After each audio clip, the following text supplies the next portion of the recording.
Purpose is retention. If you're managing millennials and you're not sure whether or not they're feeling like they want to stay more than a year or 2 years and you really want to retain them, you see a lot of potential, what you need to do is you need to connect their daily tasks to the meaningful mission. Imagine you're walking down the street and you see three masons working. The first mason, you ask, "Hey, what are you doing?" And he says, "I'm laying bricks." And you ask the second mason, "What are you doing?" And she says, "I'm building a wall." You ask the third mason, "What are you doing?" And she says, "I'm building a cathedral." The third mason is your millennial. They might be doing data entry. They might be crunching numbers, filling out spreadsheets. They might be doing inventory. Whatever it is they're doing, help them see the bigger purpose of how their work supports the organization. Welcome to E3, Engage and Empower with Empathy, a podcast brought to you by the Empathy Collective, a consulting firm that helps business leaders inspire change, one conversation at a time. I'm Rebecca Dreamy, your host and founder of the Empathy Collective, and we are building a community of like-minded leaders and experts who all share the same passion, taking care of people at work. Whether you are a plant manager trying to humanize the factory floor, a small business owner wanting to build a strong culture that lasts, or a corporate executive striving to prevent burnout in your team, you belong in this community. Have you ever felt like you were doing meaningful work, but the harder you tried to make an impact, the more exhausted you became? As a former corporate leader turned business owner, I know that feeling well. I took a quiz from today's guest, Dr. Katie Thomas, to uncover my dominant leadership blind spot. I answered as Rebecca from my corporate days, and the results stopped me in my tracks. Overvaluing purpose. It made me wonder how many of us, especially millennials, are so driven to do purposeful work that we lose sight of ourselves along the way. Dr. Katie Thomas is CEO and founder of Better Work Experience, where she helps ambitious millennial leaders rise into executive roles without burning out or losing themselves. She's an organizational psychologist, researcher, and creator of the 7 Blind Spots framework, a powerful model designed to help millennial managers and directors uncover the hidden habits holding them back from leading with clarity and confidence. In our conversation, we explore the empathy gap that often holds millennial talent back, how to reignite purpose in those worn down by toxic workplaces, and why uncovering our own blind spots is the first step toward leading with humanity.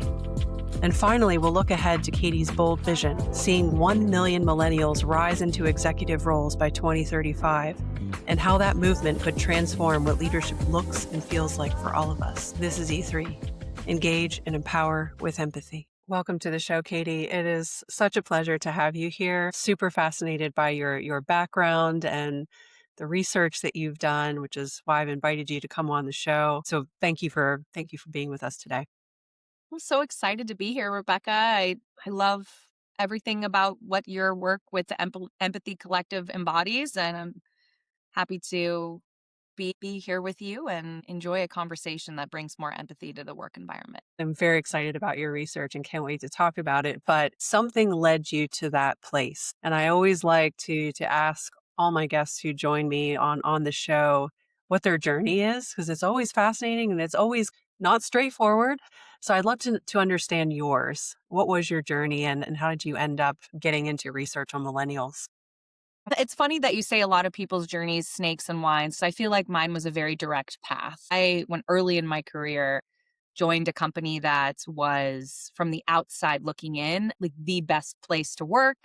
People, once you got your foot in the door, you could have a career that was wonderful. And they had something called the Golden Handcuffs, which was an amazing retirement fund. And once I joined this organization, I will say I kind of snuck into a job fair and they were looking to hire managers, but I was kind of entry-level HR at that point. Somebody helped me get in the door. It turns out after being there, I was the only one they ended up hiring at the event. When I got my foot in the door, I realized that it wasn't as cool as they made it seem that it was on the outside. So once I got in the door, I was like, wow, where are the opportunities and where are all of the people who have fulfilling careers? Because it kind of felt like broken psychological contract. And I know that terminology now, But back then, early in my career, when I was 20 years old, I didn't know. And so that sort of very keen, obvious friction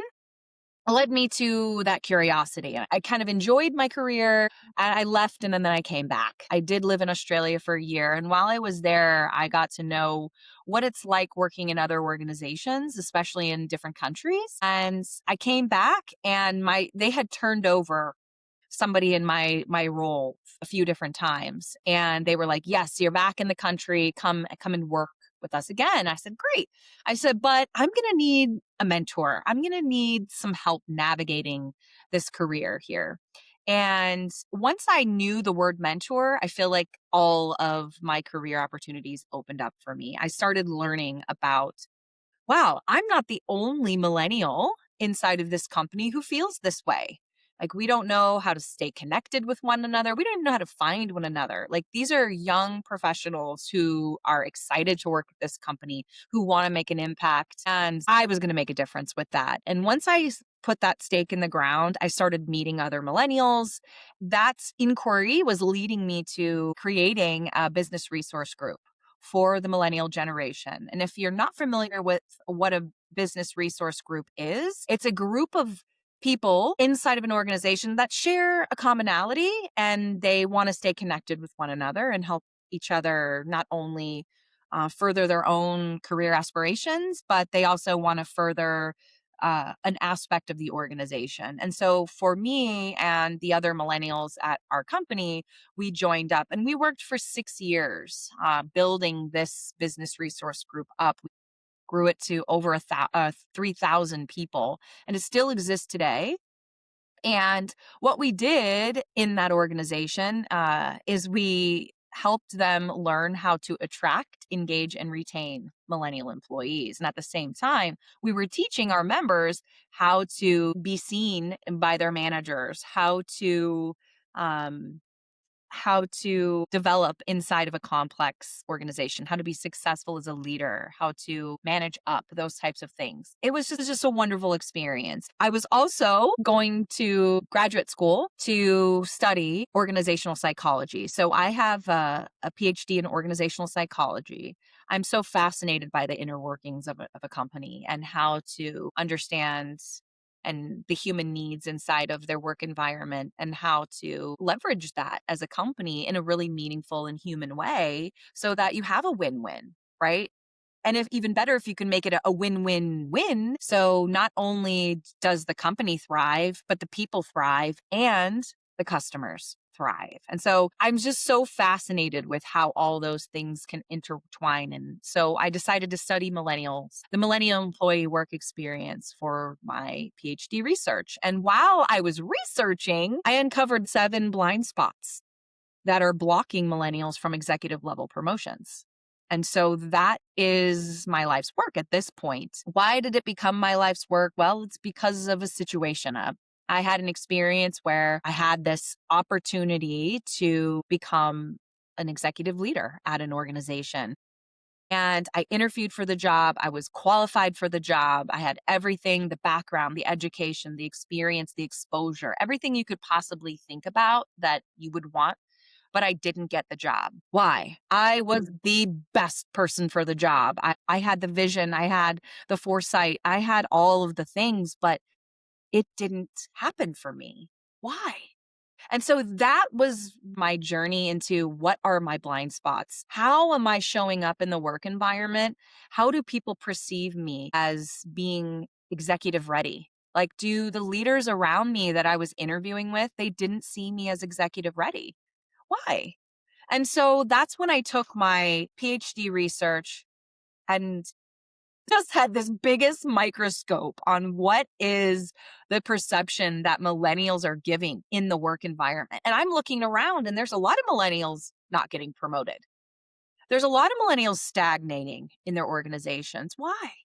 Right? And I looked into that and I'm doing this research. And of course, I uncover in my research these 7 blind spots. These are preventing millennials from giving the perception to executive leaders that they're not ready. And so that's what I'm dedicating my work to is how do I help millennials go from feeling overlooked and really frustrated in their organizations because they're doing all the right things, right? They're hitting the metrics, they're making a big impact, but they're not getting promoted. What's up with that? And so that's what my coaching work focuses on. That's when I'm consulting to organizations. That's what we focus on, is what are those blind spots? How does an organization build a pipeline of talented millennial leaders? Keep them at the organization, grow them in their capacity to lead. Well, you have a lot of baby boomers retiring right now. How are organizations preparing these millennial leaders for those opportunities? And so unmasking those blind spots from an organizational perspective is also very impactful. And so that's kind of my journey. That's how it evolved, right? But bottom line is I was overlooked for a promotion, and it really hit me hard because I felt like this is what, and it was a job leading millennial strategy work, a department that was being built based on ideas that I had and research that I had done, but they didn't see me ready for that leadership role, that director level role. It's because I was giving the wrong signal. I wasn't signaling the right things to the executives. And so that's what I help millennials do now. I help them send the right signals, and they build the skills and the confidence to show up with the executives that, oh yeah, this person's ready for this senior leadership role. No problem. And would you say this is holistically millennials in general, or do you think it's more of a problem in women versus men? Also, the second question I had is, what was the blind spot that you covered in yourself that you felt was inhibiting you from getting this promotion? Yeah. So I would say I don't see a difference across gender. Ageism is a thing. Ageism in the work environment is a thing for younger workers. So I've been researching the millennial employee experience for 15 years.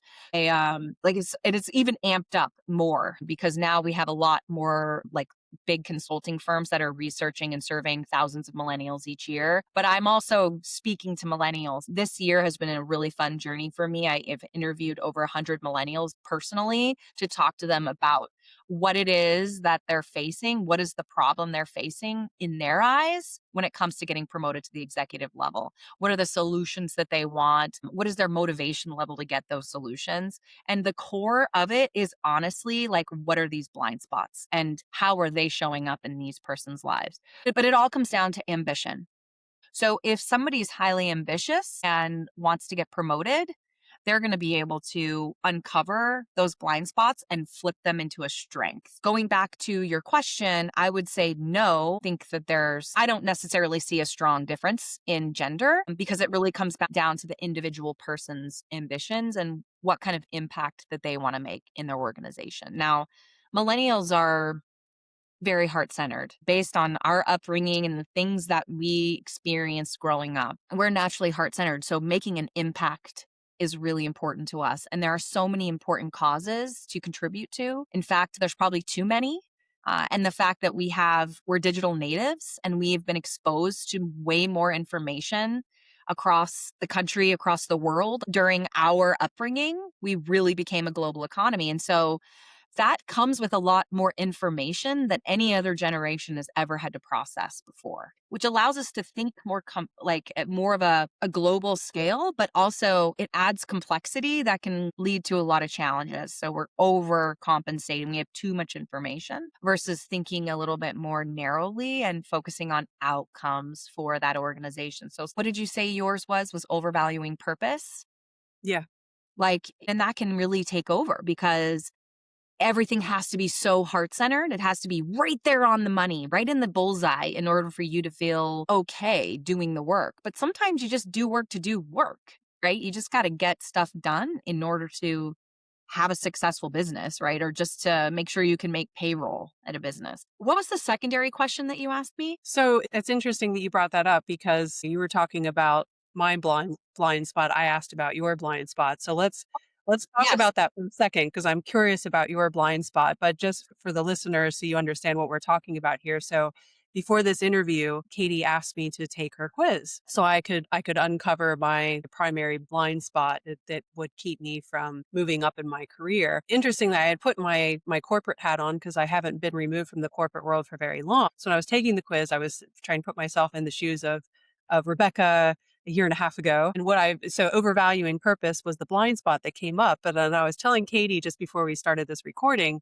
that the more I think about it, I actually see that blind spot happening in my work as a consultant now as well. So it's funny how that blind spot just kind of follows you wherever you go. It doesn't matter what you're doing or what kind of work you're doing. So we talked about purpose for a little bit, and you talked about millennials, this being very common blind spot in millennials as we were raised in a certain way and we want our work to be impactful.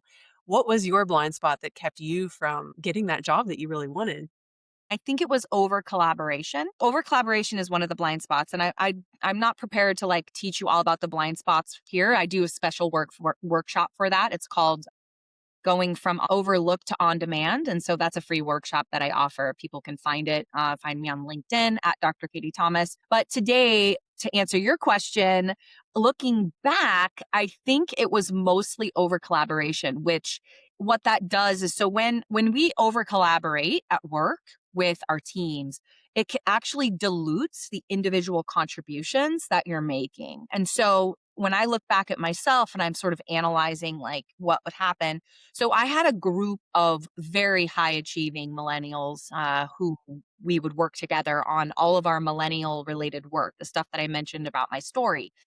And the fact that we showed up as a team was really good, and I think it added to our influence in the organization because we had the power of many.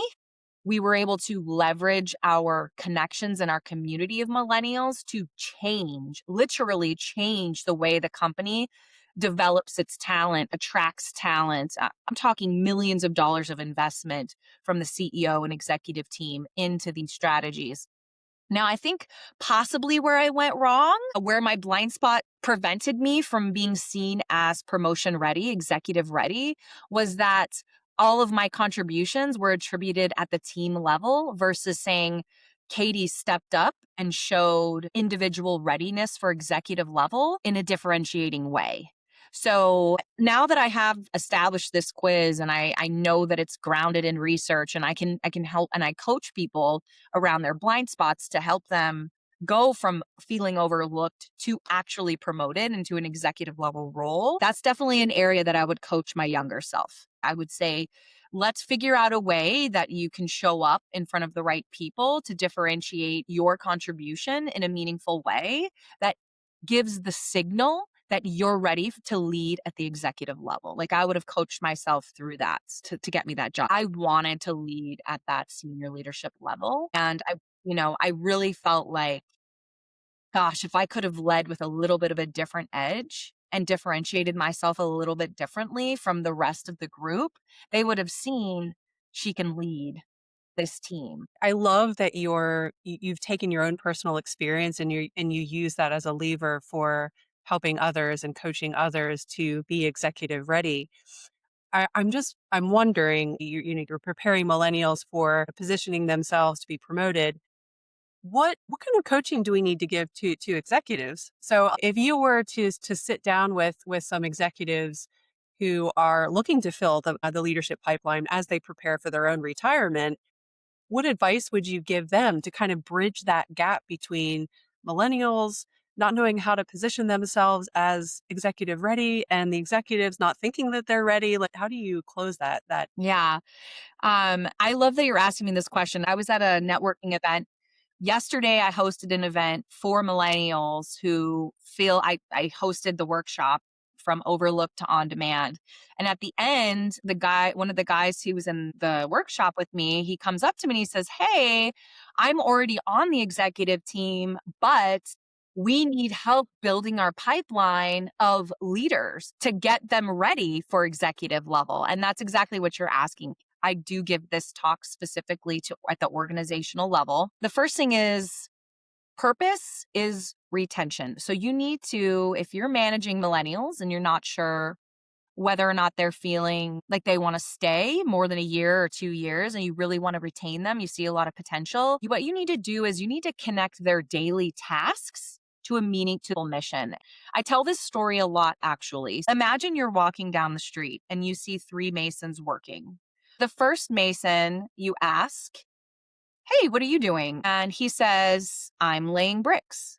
And you ask the second mason, what are you doing? And she says, I'm building a wall. You ask the third mason, what are you doing? And she says, I'm building a cathedral. The third mason is your millennial. Okay, they might be doing data entry. They might be crunching numbers, filling out spreadsheets. They might be doing inventory. Whatever it is they're doing, help them see the bigger purpose of how their work supports the organization. That's something the manager needs to do, the senior leaders need to do, and especially in a 21st century world where it's very easy to make these connections. And I teach leaders how to do this. You have to connect the daily tasks to a meaningful mission. So don't forget that. I would say number one, start there, and you can do it right now, today, in your one on one for free. It's not going to cost you anything. The next thing is flexibility drives performance. So even before COVID, millennials needed and desired more flexibility in their work environment. These are adaptable human beings. They know how to think about their job while they're getting their kids' shoes on, right? We have to evolve as an organization and really think about giving employees flexibility so that they can be the best versions of themselves, not just at work, but in general. And you will have amazing retention. There's a lot of ways that businesses are doing this. For example, right now I live in Northern Illinois outside of Rockford, and Rockford's a big manufacturing, aviation. So these are employers that can't necessarily let people work from home. But I was just on another podcast recently with a local woman, and she was saying that manufacturers will set the machines and the manufacturing of certain products to only in school hours because they know that the people running the machines and making the widgets have families. Mhm. These are ways that employers can think differently about supporting their workforce and getting the best out of their workforce. Because if you have Sally on your manufacturing doing packaging or something, and she's worried that she's going to be late to pick up her children from daycare or from school, she's more likely to get injured. Yeah. Right. And anybody working in HR knows that injuries are very expensive for businesses. So let's start integrating these areas of knowledge and having empathy, right? Your employees are not robots. I know human resources sounds so robotic. But these are human beings with lives and desires and needs. Let's support them. And they're going to be excellent at their job. And there's easy ways to do that. The other one is feedback is going to fuel growth. That's one of the other blind spots.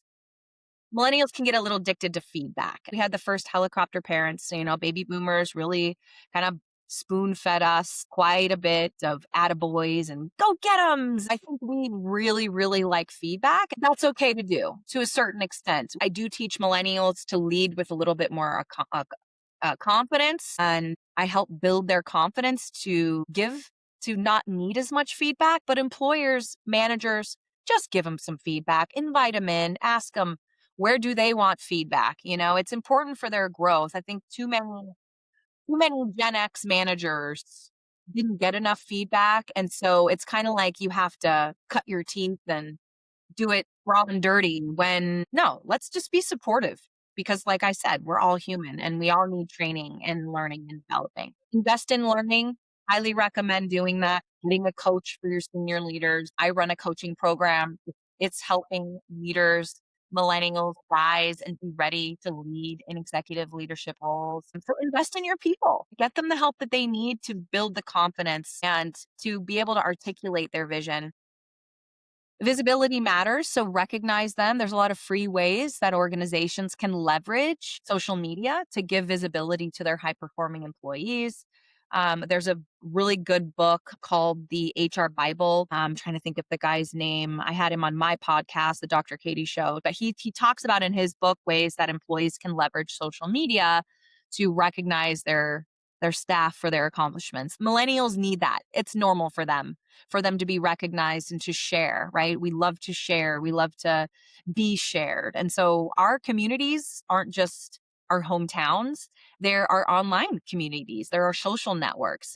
We have to think differently as employers about how we recognize. And I would say last is create intrapreneurship opportunities. So, Rebecca, you're an entrepreneur, I'm an entrepreneur, but inside of organizations, the employees, the millennials who have ideas for making the organization better, leverage that at your company if you're a business owner or executive or a leader inside of an organization. And your employees, they've got ideas, 100 different ways about how to make the business more profitable, more efficient, more customer friendly. You want to harvest those. Not that you have to say every idea is going to go and be implemented, but certainly give them an opportunity to contribute. And then when it comes down to implementing a solution, they are going to see themselves in that. And that's what you really want. Yeah, I love that. I can recall in the last company I was with, we actually had an ideas pipeline, and anyone submit ideas, and it would go to a specific team, and they would review the ideas and always get back to the individual who submitted it. So you knew that it wasn't just going into a black hole. And oftentimes these ideas would actually turn into projects that, laddered up to the strategic goals of the company. So you just never know who has a brilliant idea who could be one of your frontline employees, Absolutely. not even someone in a management role. So I love that concept. And it also connects back to purpose and really feeling like you have a sense of purpose and you are contributing to the larger mission of the company when you're able to contribute to innovation and ideation like that. So I'd like to flip the script a little bit. So the current environment in corporate right now is a little challenging. We're seeing mass layoffs happening across a lot of big companies right now. And as a result, a lot of fear-driven, toxic workplace cultures are being brought to the surface, like the ones that were maybe hidden during the good times. They're now really being exposed. What would your advice be to millennials who are in that environment right now and feeling a little disillusioned with the way leaders are running businesses right now? Yeah. First, I would normalize their experience, honestly. I feel like millennials spent years being told that they were entitled or not committed. But the truth really is that when we're carrying more emotional labor than the generations before them, as I was mentioning earlier, right? So millennials, we have this common mistake that they make where they believe that they have to work harder in order to get noticed, and that's a toxic belief, right? That's a belief that if I just work more hours, if I leave my office light on or I stay logged into Slack or whatever the environment is that you're working in, that it's going to lead to a promotion. That's not true. And we have to reconnect with purpose. The individual is not the problem. It's the environment. And so you have to kind of remove yourself personally from it and really say, what is your purpose at work? What do you really enjoy doing, and see how you can kind of hunker into that mindset and shift that belief. Because if there's a toxic work environment and you just cannot function anymore, I mean, and you're like, no, I got to get the hell out of here. That's different. But if there's one bad actor, can you stay away from that bad actor? There's a lot of different ways that you can work it. Yeah, I love that you're bringing it back to purpose because it really it helps you kind of disassociate from whatever environment you're in and focus on the greater good, the real impact that you're making in your work. Yeah, like what is your cathedral? What is it that you're building there? Like you chose to be there for a reason. And if they haven't completely shattered your psychological contract, you make agreements when you go to an organization to work. You're going to be paid this much, you're going to be working with this department, you're responsible for these objectives. Hopefully when you're taking a new job, um you let them know that you want to develop and grow. That's what I tell them. Like, does I like at this workshop yesterday, I was like, okay, well, raise your hand and say yes if you want to get promoted at work right now. They all raised their hand, but half of them, they hadn't communicated to their manager that they want a development opportunity. So you need to speak up for yourself. You have to advocate. You have to say, yeah, I want this. And be open to the opportunities. Now, those of you who are getting laid off, I mean, honestly, take the package, and that's kind of a cool reset. So if you were laid off in 2025 and it's February and you're still looking for a job, hopefully you've reset around what your purpose is, what you want, and what kind of people, what kind of environment you're looking for. I mean, it's important for you to know what you want and don't waver from that. You have to really know what you want. And I think if you get laid off, that's an opportunity to explore what that is. And I encourage you to explore that, right? Do the development, explore maybe going back to school or working with a coach or what other industries, are going to work for you and evaluating what worked for you, what didn't work for you at that job where you got laid off. Yeah. Yeah, I love that, and while we're on the topic, so I've been laid off before, I know what it's like. It's really horrible in the moment, but it really is a gift in disguise. And Yeah. one of the first books someone recommended to me was What Color Is Your Parachute? So I can't remember the author's name now, but it's pretty popular book. You can look it up on Amazon. But if you are in that position right now and you're trying to hit the reset button and trying to think, "What the heck is next? What's my next step?" That's a great way for you to evaluate really what makes you tick, because the author takes you through an exercise and you really look at all facets of your work life and what really Yeah. resonates with you and gives you joy. So I encourage you to think about that and go through that exercise. But don't be a victim. Grieve, like go through the grieving process as quickly as you can and step out of victimhood. Like, that's the one thing that's gonna slow you down. Like, if you got laid off in 2025 and you still don't have a job, it's probably because you're holding on to some resentments. So you have to let that go, and you just gotta let it go and don't be the victim. Like, take charge of your life and decide what do you want for your next career, and then just go out and get that. You have to be decisive. You cannot stay like, well, I got, effed over or they treated me like crap or, it sucks getting laid off. But it also, like, again, it is a reset button that was given to you for a reason. So take control of that. Use it to your advantage. Yeah.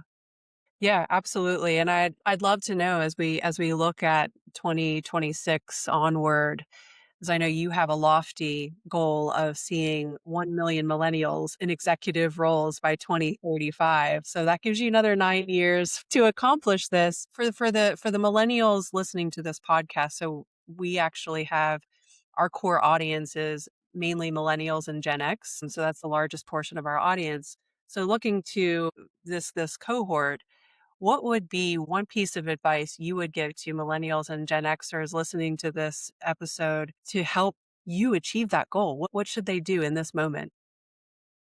Yeah. Yes, that is my goal. My BHAG, my big, hairy, audacious goal is to help 1 million millennials rise into executive leadership by 20.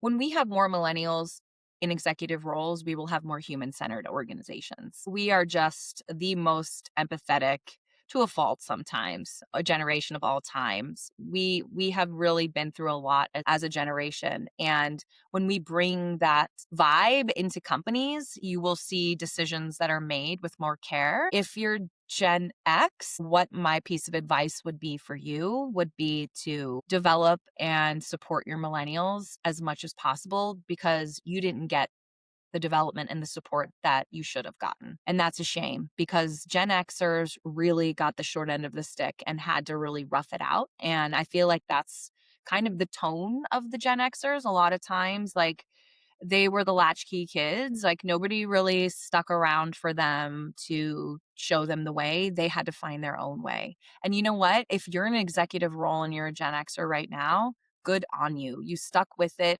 You earned your stripes and you're there because you worked hard the entire time and you never rested. You were persistent to what you wanted to achieve. But this is a new generation that's rising up right now with different needs, different beliefs, and you need them in your organization. You need them to thrive. And they have different needs than your generation. So if you're not supporting the needs of the millennial generation, they will not stay loyal to you. They won't. They might for 5 years, but they're not going to stay for long term. So if you want them to stay and you really see the value in your millennial talent, treat them differently. Treat them the way you would have liked to be treated. What's the advice for the millennial group? Evaluate your organization that you're in and decide if you want to get promoted for an executive level role and you want to make a bigger impact, but you don't want to compromise your values, you don't want to compromise your your family. I did my research on millennials. The number one blind spot is health and well-being. So if you're not caring for your health and your well-being, and you don't feel like you can do that successfully in your organization, you should probably evaluate why. Uh, Whether it's different choices that you can learn to set boundaries, recovery systems. But it's really important that if a millennial is not taking care of their health and well-being, it will stagnate their career growth because it exacerbates the blind spots that they're having. And all millennials have more than one blind spot. So the quiz that I offer, which is a free quiz, you can find out your dominant blind spot. That's the one thing that if you learn to flip that into a strength right now, you will immediately shift the perception of your executive readiness in your organization. If, when you take that quiz, your dominant blind spot is health and well being, you have to start taking better care of yourself. You have to get control of your calendar, get control of what you're eating, get control of your meditation. What is your spirituality practices, right? Are you doing a regular meditation? Control the overthinking, reconnect to your health and well being and what that means for you so that you can thrive. That is going to exponentially catapult you into executive readiness. That is the foundation of my More Millennial Executives coaching program. Once they get into this program, you unmask your blind spots. So you know all of your blind spots and how they interact. So we work through that. And then once we do that, we go into building your executive endurance. And that satisfies all of the needs for your health and your well being. Definitely start there. Start with the quiz, find out what's your dominant blind spot, and start to learn about how you can turn that into your strength that can become your superpower. So, for you, Rebecca, if let's say you're still working in corporate and you say, Katie, I just did my dominant blind spot and it's overvaluing purpose. I can teach you how to turn that into your superpower so that it signals to the executives in your organization you're executive ready because you're now taking that intense, purpose driven vibe into your executive role, but you're signaling that you can integrate that into setting a clear vision and bringing your team along with you, right? Articulating your purpose in a meaningful way that uplifts your direct reports and how they follow you, right? They follow you because they can see how passionate you are about the cathedral that you're building at your organization. So I would say start there for millennials. That's great. And I think it's a quick, easy place to start too. Yes. And if listeners want to take this quiz, where should they go? They can go to my website, moremillennialexecutives.com/quiz. You can follow me on LinkedIn. I'm regularly posting on LinkedIn. You can contact me. It's at Dr. Katie Thomas on LinkedIn.